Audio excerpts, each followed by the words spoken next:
We take a look at the BFL now and heading out to one of last weekend's matches. It was Ocean Grove versus Drysdale. We start play at the second quarter. Ball to be tossed up in the centre. It'll be Beale who flew and did win the footy in the end. Normington couldn't come away with it. McTaggart just dribbled through them at the underground handball. Probably wasn't the best option. Could have been a free kick against Ocean Grove, but Drysdale can come away. Joel, handball wide towards White. Couldn't come up with it. Handball forward now. Finds Gavin. Handball backwards.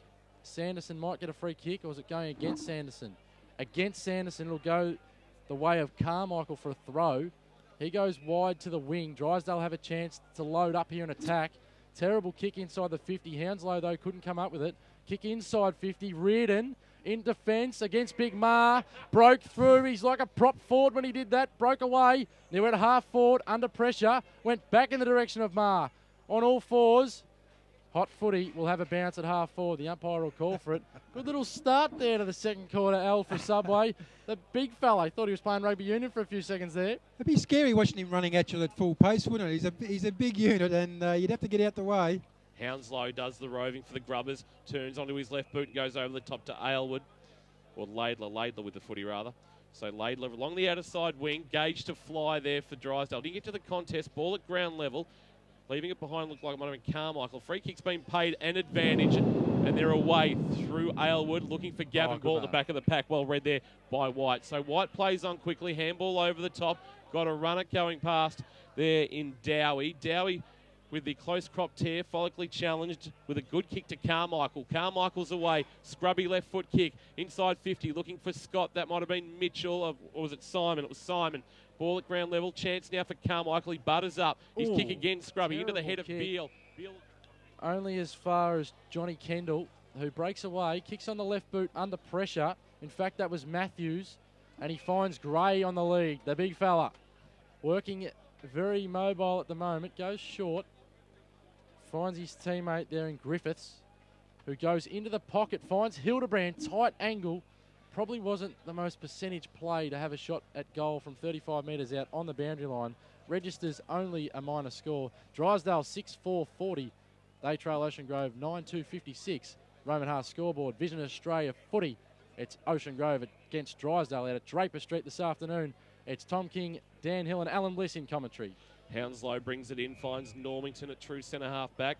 It's pretty easy that. I hope you enjoyed taking a look at some of the highlights from that match. Now here along with sport is Tim Mitchell. Thank you, Megan. The Geelong Cats continue to firm as premiership favourites, and that headlines our sport this week on Good Morning Geelong. After defeating Collingwood last Thursday night, the Cats have come in even heavier on the premiership odds, which is great news for the boys from Geelong. Adds that little bit of pressure, but we know they always go well under pressure, something they'll definitely be under this week when they travel to Adelaide to take on the Crows tomorrow.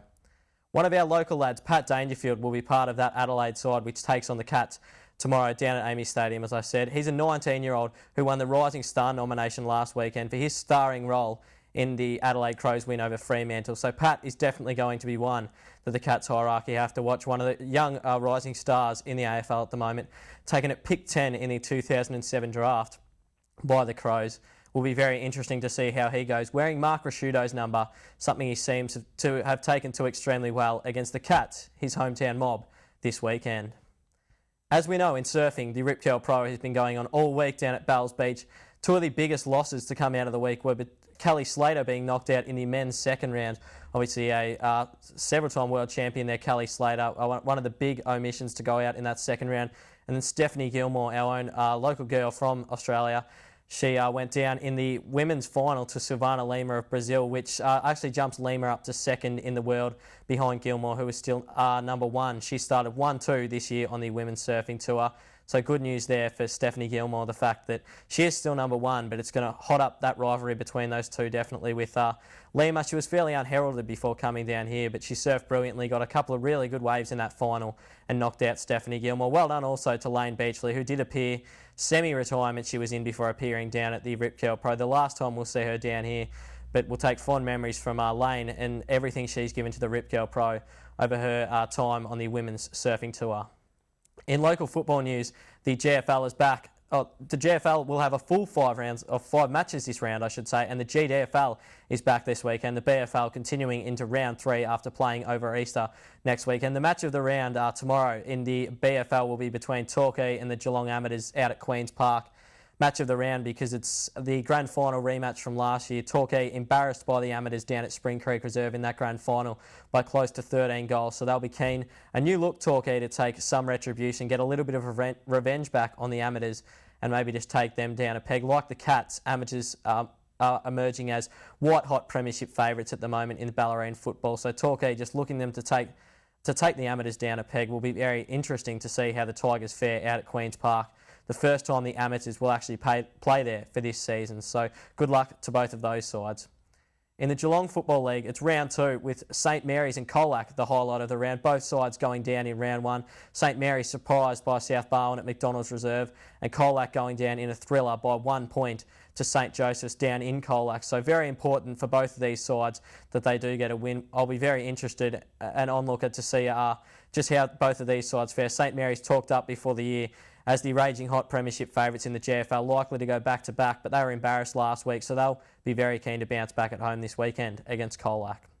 In the GDFL, the match of the round is between Thompson and Bellpost Hill, 2 perennial powerhouses of the Geelong and District Football League, last year's premiers, and Bellpost Hill, along with East Geelong, firming as the premiership favourites there after the early stages of the Geelong and District Football League. So we'll be very interested to see how both of those sides fare out at Thompson tomorrow.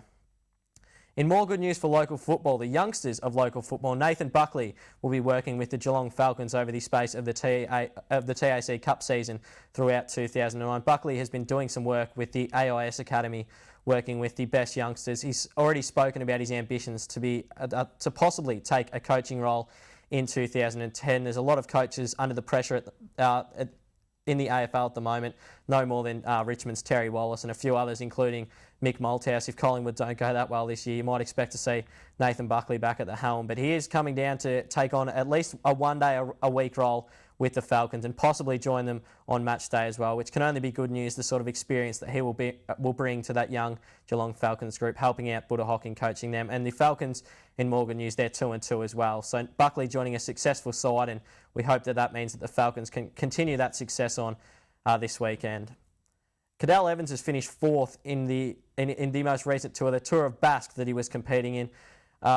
Went down to his Spanish rival Alberto Contador. We know the rivalry between those two is hotted up after Evans finished 2nd in the Tour de France behind Contador last year. So Cadell Evans has had a very good look at what he's going to be up against when he goes into the Tour de France again this year. He's going to have his back against the wall, Cadell, but hopefully he can get over that 2nd finish that he had last year and bring home the yellow jersey. I should almost said green there. The Sprinters jersey being the green, but hopefully bring back the yellow jersey to Australia this time around. Obviously, a Barwon Head cyclist there, Cadell Evans. The facilities have been under fire at the Geelong racetrack after rocks were found on the field and a meeting was called off only last week. Facilities also under fire include the training, which has come under fire from a trainer, Niall Phillips, who has been working out of that Geelong sort of track. So hopefully the Geelong track can work itself out very quickly, because we know there's been some very good meets down there. The Geelong Cup, one of the feature events of the year in Victorian racing. So hopefully the Geelong track gets itself together very quickly, and those trainers can be a lot happier with the work they're doing down there, and provide a few good horses to come out sort of throughout 2009. Finally, in sport, the Geelong Supercats have gone down to the Canberra Gunners in Canberra, 94-85. Mark Leader came out after that loss and blamed poor shot selection on the Supercats' loss. So hopefully they can get it together and get their winning ways back, because the Supercats been a little bit up and down in this Seabull season. So we'll be watching them closely and hoping they do go well here on Good Morning Geelong. That's all in sport this week. Back to you, Megan. Thanks for your wrap-up, Tim. We'll be back with plenty more next week, so please join us at the same time, 7 a.m. next Friday on Channel 31.